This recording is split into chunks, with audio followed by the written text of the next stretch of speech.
Et, je voudrais vraiment qu'on commence par, effectivement, Eugénie Bastier, parce que c'est tellement intéressant. Et puis, ça va mettre aussi en parallèle avec la cérémonie des Molières, avec l'université, avec tous les gens en France qui, j'allais dire, réfléchissent, tous les intellectuels, l'édition également, et qui tous, ce qui est frappant aujourd'hui, au-delà de leur pensée politique, c'est qu'ils ne veulent pas que les autres s'expriment. Et on retrouve ça dans tous les domaines. C'est-à-dire que la petite caste qui veut tout diriger. Et c'est intéressant, Eugénie Bastier. Alors, lisez le communiqué. Eugénie Bastier est une polémiste. Non, elle n'est pas une polémiste, Eugénie Bastier. C'est des journalistes qui écrivent ça. Les coups les plus durs arrivent des journalistes aujourd'hui en France. C'est pas une polémiste du tout. C'est pas ça. C'est une journaliste, vous qui lisez la presse tous les matins, identifiée pour ses idées très conservatrices et souverainistes. Identifiée, épinglée. Identifiée. Non. Identifiée. Non plus. Bon. C'est 2 erreurs. Elle revendique clairement ses opinions dans ses éditoriaux et sur ses réseaux sociaux en les soutenant de façon militante. Elle défend des idées. Oui. Qui défend des idées, mais dans tous les domaines, milite pour ses idées. Mais c'est vrai pour un journaliste de foot qui préfère militer qui préfère un jeu, par exemple, offensif à un jeu défensif. Donc il fait passer des arguments pour le jeu offensif, pourquoi pas. Or, l'expression d'une opinion politique appartient aux candidats. Pas du tout sur le service public. Il n'y a jamais de journalistes qui donnent leur opinion. Elle ne peut donc pas incarner, animer le débat politique sur France 2. Par ailleurs, il nous paraît regrettable de rémunérer une chroniqueuse qui attaque constamment l'audiovisuel public, multiplie les publications dénigrant Radio France et France Télévisions, tout en réclamant une réduction de leurs moyens. Alors, ces gens-là, ils ont tenté de faire la peau également à Nathan Devers, qui était sur CNews, à notre ami Paul Melun. C'est-à-dire que dès que vous avez une pensée différente de la leur, ils attaquent en meute. Même Léa Salamé. Ils attaquent en meute. C'est extraordinaire ce à quoi. Olivier de Lagarde. C'est quand même, alors que le rapport Alloncle est publié et qu'il dénonce justement le manque de pluralisme, vous avez un des syndicats de l'audiovisuel public qui... C'est pas un syndicat, c'est pas le syndicat, là. en plus c'est la société C'est la des SDJ. journalistes. C'est la société, C'est c'est pas la un société des syndicat. journalistes qui a apporté du moulin, de l'eau au moulin, absolument, de Charles Alloncle et de tous ceux qui disent « Attendez, mettez un petit peu de pluralisme là-dedans ». Il y a un débat qui est fascinant en ce moment, qui est en train de se dessiner. On est en train de créer une sorte de journaliste à 2 vitesses. Il y a les journalistes d'opinion, alors en gros, c'est les journalistes de droite, et puis les journalistes de gauche, qui sont des journalistes qui ne font que du factuel. Et là, c'est absolument extraordinaire. Bon, Charlotte Dornelas, je tiens à préciser que je ne participerai pas à l'heure de vérité, malgré les sollicitations importantes de la maison publique et de M. Corbet, mais je lui ai dit non. Oui, je souris parce que c'est pas vraiment en train de se dessiner. Ce que vous décrivez, oui. ça fait quand même Charlotte. 50 ans qu'on vit là-dessous. Mais cette histoire, elle est complètement dingue parce que Eugénie, on l'a déjà dit, mais travaille avec énormément d'argumentation, ce qui est précisément agréable dans un monde qui ne s'en sert plus jamais et qui invective en permanence. Mais là, c'est intéressant, il l'a qualifiée de conservatrice, ce qu'elle ne dénie pas. Mais on avait entendu la patronne, alors je ne sais plus si c'était France Télévisions ou Radio France, nous expliquer si être engagé, c'est être une radio, c'était une radio, voilà. Si être engagé, c'est être une radio progressiste, alors oui, nous sommes engagés. Donc en fait, il y a le sens de l'histoire, c'est le progressisme. Qui est-ce qui avait dit ça? C'est Adèle Van Rett, je pense. Parce Adèle qu'elle Van Rett. Ah oui, on a le droit aurait- d'être Ancienne directrice progressiste. de France Voilà. Inter. On a le droit d'être progressiste, mais on n'a pas Je le vais droit vérifier de... tout de suite, mais en tout cas, c'est une des deux. Oui, vérifiez, parce que quand on fait une erreur, parfois, on Oui. est soumis à plus que les autres. En tout cas, non, c'est Adèle Van Rett. c'est une... un contrôle. Voilà. Et donc, si c'est ça, être engagé, alors oui, nous sommes engagés.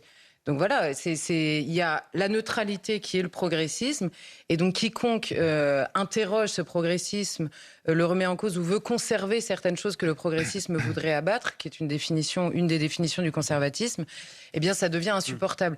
Mais simplement, il y a une chose à noter, c'est que là, la direction a donc décidé de proposer à Eugénie Bastier cette même direction qui nous a expliqué pendant toute la commission d'enquête qu'il n'y avait pas de problème de neutralité. Il voit bien.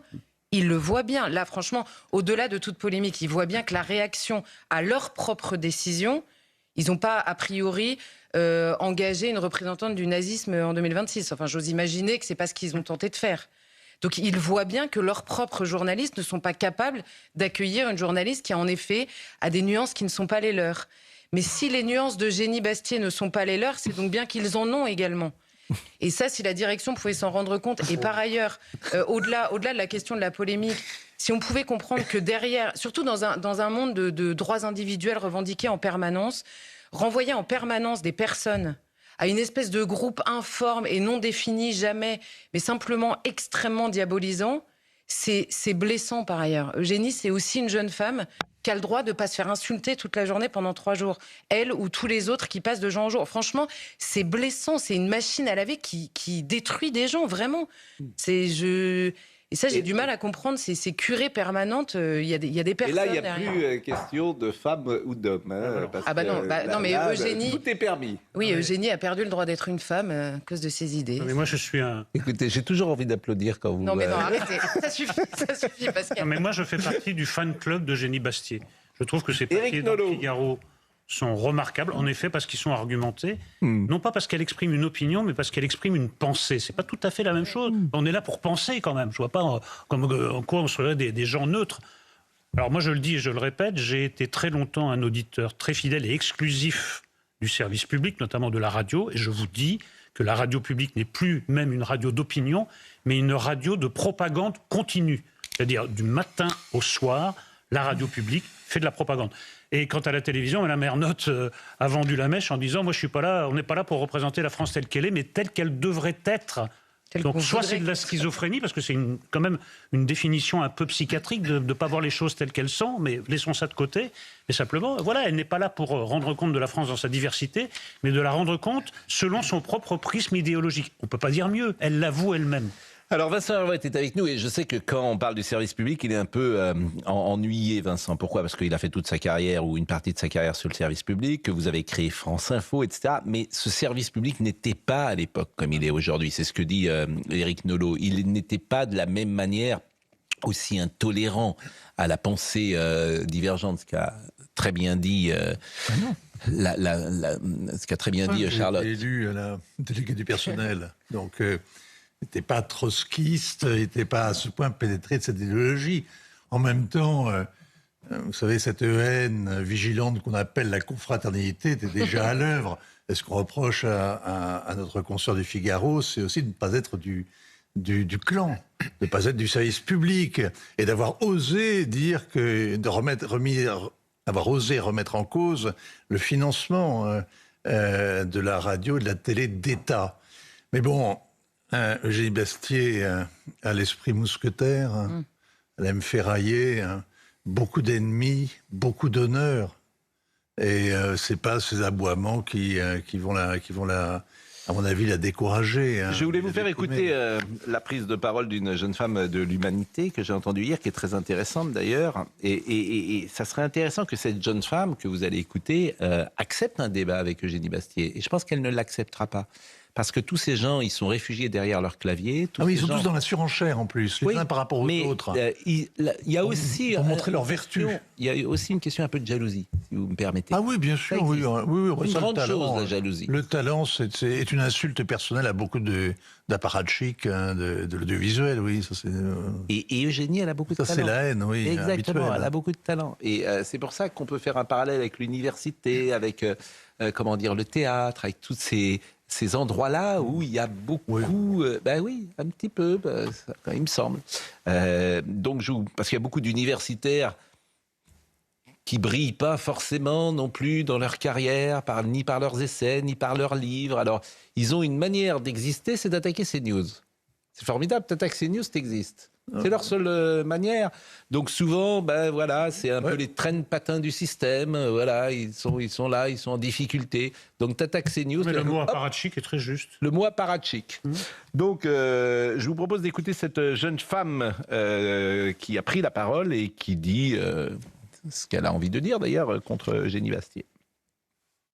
Elle, c'est Eugénie Bastier. Personne ne sera vraiment étonné d'apprendre qu'elle a été notamment chroniqueuse chez CNews et journaliste au Figaro. Plus surprenant en revanche d'apprendre qu'elle va bientôt rejoindre les bancs du service public. Elle sera en effet une des chroniqueuses sur la nouvelle émission de France 2 pour les présidentielles. Oui. Petite piqûre de rappel donc sur qui elle est vraiment. Eugénie Bastier, c'est une des figures centrales de cette extrême droite médiatique qu'on pourrait qualifier par exemple de réacosphère, conservatrice, souverainiste, obsédée par les dérives du féminisme et l'immigration. Elle est même présentée parfois comme la fille spirituelle d'Éric Zemmour. La grande classe, non? Et puisque son personnage ne cesse jamais de nous surprendre, Eugénie Bastier n'est pas seulement journaliste, elle est aussi essayiste. Et alors là, tenez-vous bien. En 2016, elle publie Adieu Mademoiselle, livre dans lequel elle dénonce notamment la disparition du mot mademoiselle. Bah oui, parce que ne plus définir les femmes par leur statut marital, c'est évidemment une tragédie civilisationnelle. En 2018, elle enchaîne avec un autre bouquin qui s'appelle Le Porc émissaire. Livre entièrement consacré à démonter le mouvement MeToo et à accuser les femmes de se victimiser un peu trop. On est sur un bingo classique donc, et attention, on atteint le sommet, que dis-je, le Graal, avec cette citation qui est directement tirée de son bouquin. Elle l'a écrit elle-même. Une main aux fesses n'a jamais tué personne. Bon, pas que faire la promotion de la plume d'Eugénie Bastier mérisse un peu le poil, mais en réalité, ce n'est pas tellement sa personne qui nous intéresse ici. No offense, hein. Bon, je voudrais vraiment lire simplement une copie de cette jeune femme, parce que tout ce qu'elle dit est faux, et on en est là. Donc si ces gens-là avaient le pouvoir, Eugénie Bastier, directement à Vladivostok.